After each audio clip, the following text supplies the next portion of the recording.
There is no nation inside of the Kingdom Rush franchise quite like the Hakraj that piques my interest. They are without a doubt one of my favorite factions of enemies in the game. While their armies contain a diverse selection of fearsome and well-armed units, today's episode will focus on their basic infantry unit, Trolls. Let's get started. Trolls are generally defined as a creature with an animalistic appearance similar to that of a wild boar.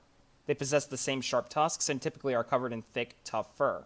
These beings are on the larger side, much taller than an ordinary man, at around 7 to 8 feet in height. While trolls might appear unintelligent, they are capable of carrying objects and using them as weapons. While they're generally organized in packs, it's not unheard of for a troll to live alone by itself. The trolls inside of the Kingdom Rush franchise inhabit the frozen northern mountain ranges, as we'll see in the next slide. Moving on from their appearance and origins, how did the Hakraj trolls get mixed up in the war between Lemuria and Valardul? The answer is not clear at first glance. In reality, the troops of King Dennis were marching to war, passing through the trolls' territory without permission. Seeing as these creatures are sentient beings and territorial, it's understandable that they would launch an attack to defend their homeland. Keep in mind that it is unknown whether the men under King Dennis's command were accompanied by supply caravans. Crossing the harsh north would likely have required them to hunt for food, thus increasing the tensions with the trolls over the hunting grounds. On the other hand, even if food weren't an issue, most nations would respond in an inhospitable manner to a large foreign force of soldiers wandering through their land, regardless of whether their intention was to be provocative at first or not. Trolls are more prone to attack first and not worry about the consequences until afterwards.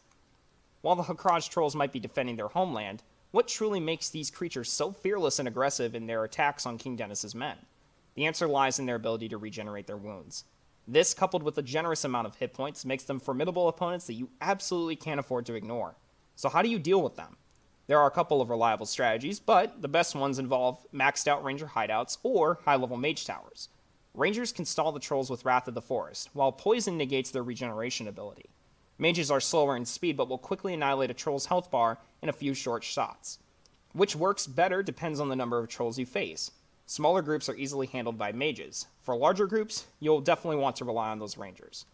Do you find the trolls to be a problem? Let me know in the comments section below. And before I leave you all to it, I definitely want to give a huge shout out to my roommate Cywick for helping me with today's video. So don't be shy to show him some love in the comments section as well. Couldn't have done it without you, buddy. This is Pollux the Wise, and I'll see you all in the next YouTube video.